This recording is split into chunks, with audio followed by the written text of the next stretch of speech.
கையில் அரசு வேலை, கை நிறைய சம்பளம், போலீஸ் என்ற சமூக அந்தஸ்து, இவற்றுக்கு மத்தியிலும் தன் குருவுக்கு கொடுத்த ஒரு சத்தியத்தை காப்பாற்ற ஓடிக்கொண்டிருக்கும் ஒரு பெண்ணின் நிஜ கதை இது.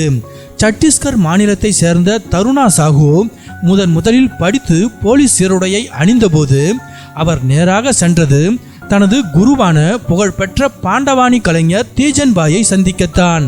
அந்த பெருமிதமான தருணத்தில் தன் சீடருக்கு வாழ்த்து சொல்வதற்கு முன்பாக தீஜன்பாய் ஒரு கோரிக்கையை வைத்தார். எக்காரணத்தை கொண்டும் நம் பாரம்பரிய கலையான பாண்டவாணியை விட்டுவிடாதே என்பதுதான் அது. இன்று பல வருடங்கள் கடந்துவிட்டன.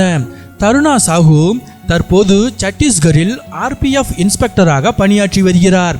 காக்கி சட்டை அணிந்து குற்றவாளிகளை நடுங்க வைக்கும் அதே தருணா தனக்கு கிடைக்கும் வார விடுமுறைகளிலும் விடுமுறை நாட்களிலும் கையில் தம்புராவை ஏந்தி மேடையில் மகாபாரத கதைகளை பாடி நடித்து கூறும் கலையான பாண்டவாணியை பாடி அசத்துகிறார். அடுத்த தலைமுறைக்கும் இந்த அரிய கலையை கற்றுக் கொடுத்து வருகிறார். அவருக்கு 10 வயது இருக்கும்போது ஒரு விடுதி மாணவியாக தருணாவின் பாடும் திறமையை கண்டறிந்த இசை ஆசிரியர் 100 குழந்தைகளில் இருந்து அவரை தேர்ந்தெடுத்தார். அப்படித்தான் தீஜன்பாயுடன் இணைந்து மேடையில் பாடும் வாய்ப்பு அவருக்கு கிடைத்தது.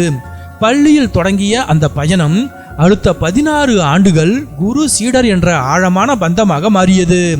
இன்றைய காலகட்டத்தில் பாண்டவாணி போன்ற பாரம்பரிய கலைகள் வாழ்வாதாரத்திற்கு போதுமான வருமானத்தை தருவதில்லை.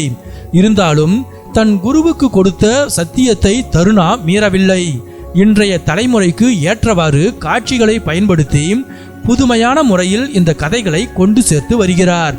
ஒரு குருவின் உண்மையான சொத்து அவர் வாங்கும் விருது அல்ல, அவரின் கலையையும் கனவையும் தங்களின் இறுதி மூச்சு வரை சுமந்து செல்லும் இது போன்ற சீடர்கள்தான்.